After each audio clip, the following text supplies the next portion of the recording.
Imagine you want to cancel a subscription. You log into your account, but there is no button that says Cancel. Instead, there is a page that tells you that to cancel your service, you must call a customer support phone number. You call. An automated voice tells you, "Please listen carefully as our menu options have recently changed." You listen. You press 2, then 4, then 1. An automated message plays, "Your call is important to us. All agents are currently busy. Your expected wait time is 45 minutes. A distorted, low-quality music loop begins. Every 30 seconds, the music is interrupted by the same voice repeating, "Your call is important to us." By the time you finally reach a human agent, you are exhausted. When they tell you they have to transfer you to the retention department and your call suddenly drops, you want to scream. Why does customer support feel designed to exhaust you? It is easy to assume this is just the result of bad luck or corporate incompetence, but the reality is far more calculated. Customer support is a highly engineered system of controlled friction. It is designed to balance the cost of helping you against the financial probability that you will simply give up and hang up. To understand why it is so difficult to resolve a simple issue, we have to look at the business logic of customer service. In the world of user experience design, there is a term for interfaces that make it easy to sign up but nearly impossible to leave: the Roach Motel. Coined by researcher Harry Brignall in 2010, it describes a dark pattern where the exit path is deliberately obstructed. In the legal world, the Federal Trade Commission officially classifies this practice as obstruction, the intentional addition of unnecessary steps to prevent a user from completing a task. And no company optimized this obstruction quite like Amazon. When the FTC filed a lawsuit against Amazon, they revealed that the company's internal code name for the Prime cancellation process was the Iliad flow, named after Homer's epic poem about the 10-year Trojan War. While signing up for Prime took a single click, canceling it required passengers to navigate 4 separate pages, make 6 clicks, and select from 15 different options, all while being bombarded with warnings about what they would lose. In internal communications, Amazon's own employees admitted that this design was a bit of a shady world, designed to exploit user fatigue.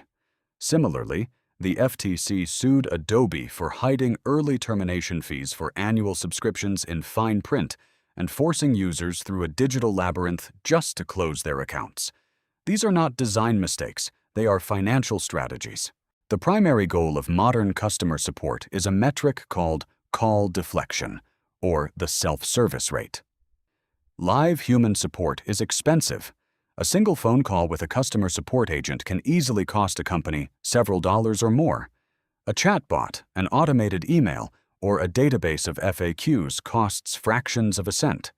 Therefore, every customer who is prevented from speaking to a human represents a direct cost saving.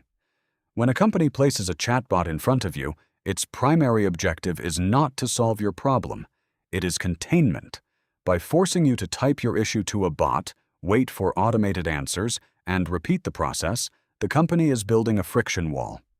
Industry reports indicate that a significant share of customers abandon their query during a chatbot interaction out of sheer frustration.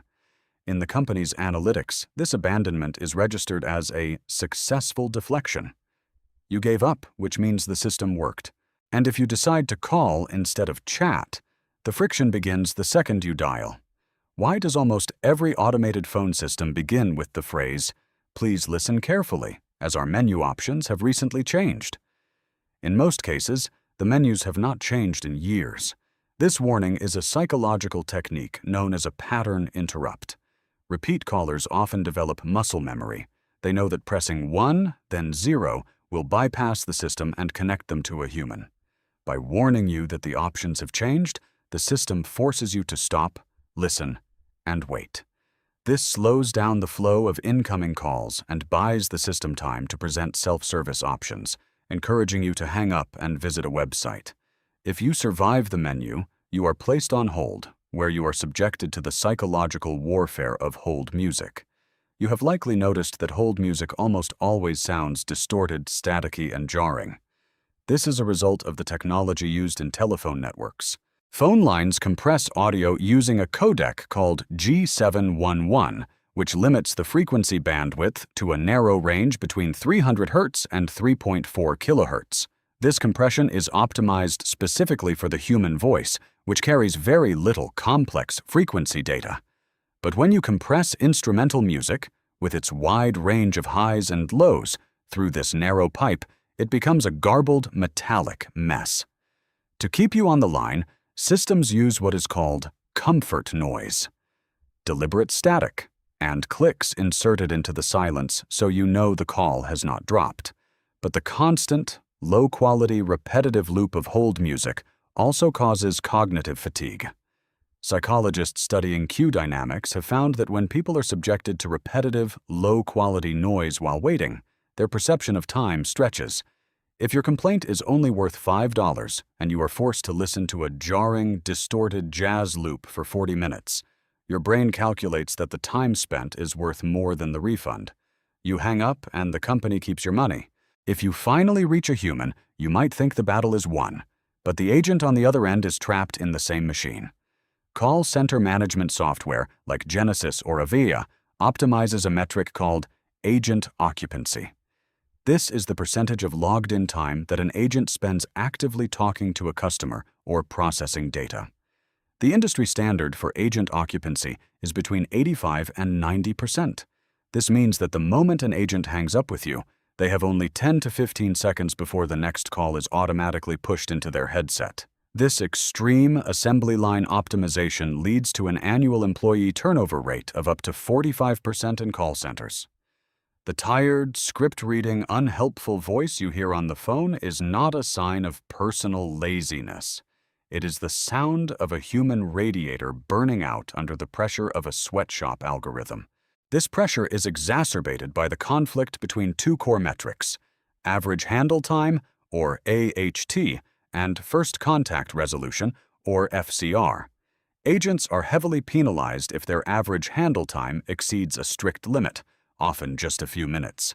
But they are also expected to resolve the issue on the first call. If you call with a complex, difficult problem that cannot be solved in that tight window, the agent faces a dilemma. If they stay on the line to help you, their personal performance score plummets. To protect their metrics, they are incentivized to use the transfer loop.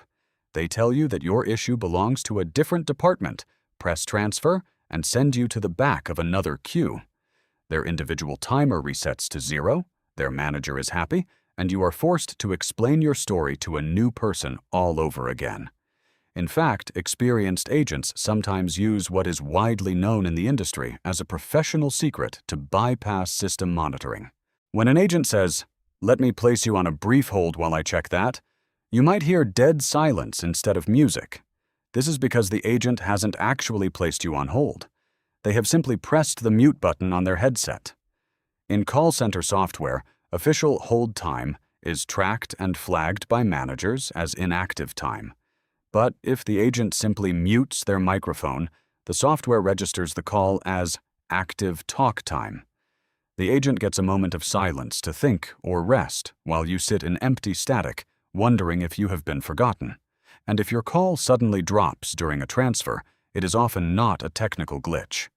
Automatic call distribution systems, or ACDs, are programmed to prioritize incoming calls to meet service level agreements.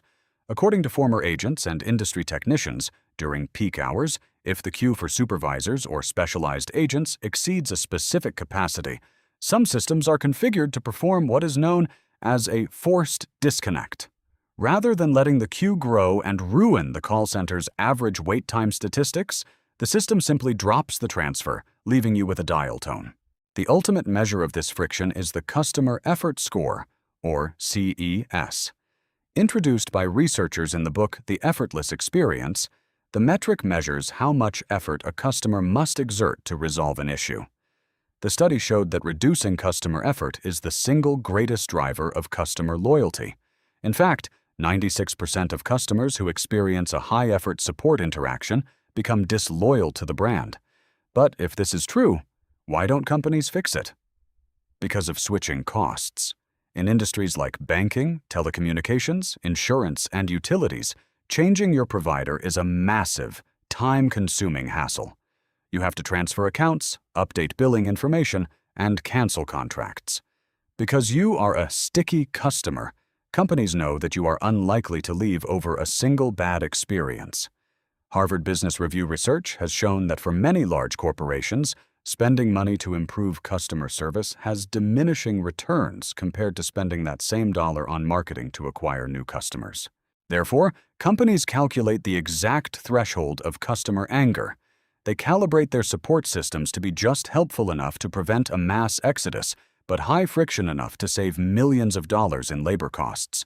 They make the exit gate narrow and the waiting room long. The next time you are sitting on hold, listening to a distorted, scratching jazz loop and hearing an automated voice assure you that your call is important, remember the math. Your call is not important to them, but your exhaustion is worth a very specific calculated dollar amount, and the system is betting that you will hang up first. If you want to understand more about the hidden systems of daily life, subscribe. Because next time, we'll look at the objects surrounding you at home and why the modern furniture industry is secretly selling you hollow air.